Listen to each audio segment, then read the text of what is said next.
Thank you, Mr. Chairman. Ranking Member McCaskill, members of the committee, it's an honor to say a few words in support of General John Kelly's nomination to be the next Secretary of Homeland Security.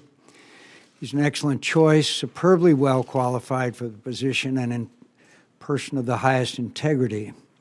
The American people are fortunate that a man of his caliber is again willing to serve them in an important office after having already devoted many decades of his life to the distinguished service of our country. When he retired from his last command, Commander of the U.S. Southern Command, General Kelly was the longest-serving Marine Corps general still on active duty, having worn the uniform for almost a half a century. He was the longest-serving active-duty general in Marine Corps history. I believe, in fact, I think he was the second longest-serving general officer in the entire armed forces. Only the late General John Vesey, also an officer of the highest integrity and selfless devotion to duty, served longer, 46 years to General Kelly's 45. When he was nearing the end of his tour as Southcom commander and approaching retirement, he said in an interview that, quote, his greatest fear was that I'd be offered another job. Mr. Chairman, I have no doubt whatsoever that General Kelly's statement was entirely sincere.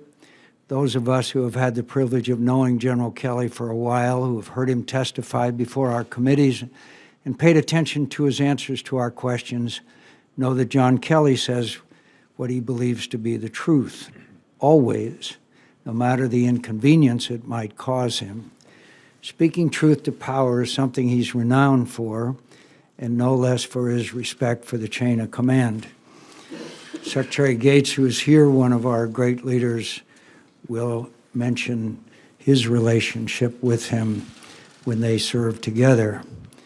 If anyone has earned a peaceful retirement from public duty, it's General Kelly, but he's a patriot always. And like Jack Vesey, his peer in length of active duty service, he doesn't refuse his country's call.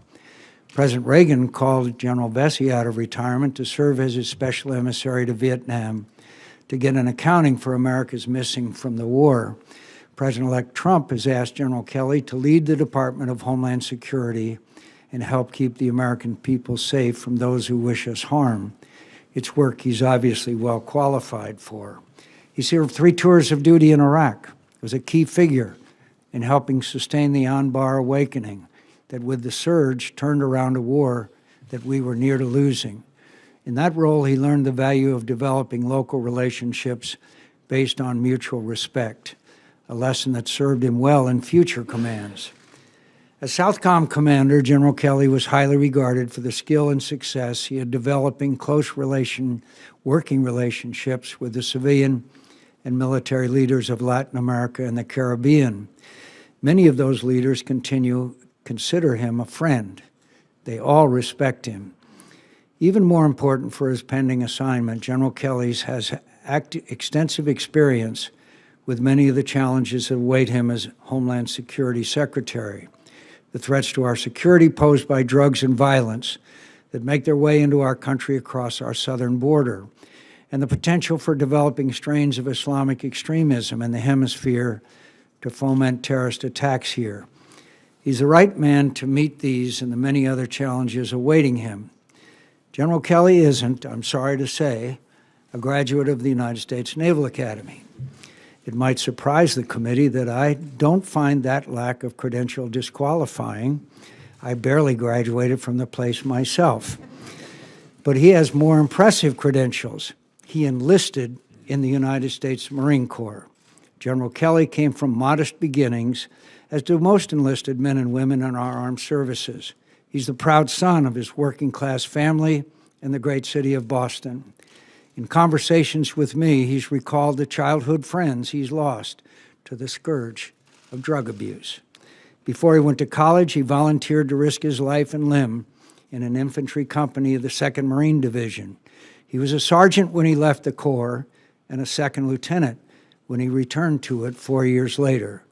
What followed was an exemplary career with many challenging assignments and quite a few very dangerous ones, to which he gave every measure of his talent, discipline, courage, and love of country.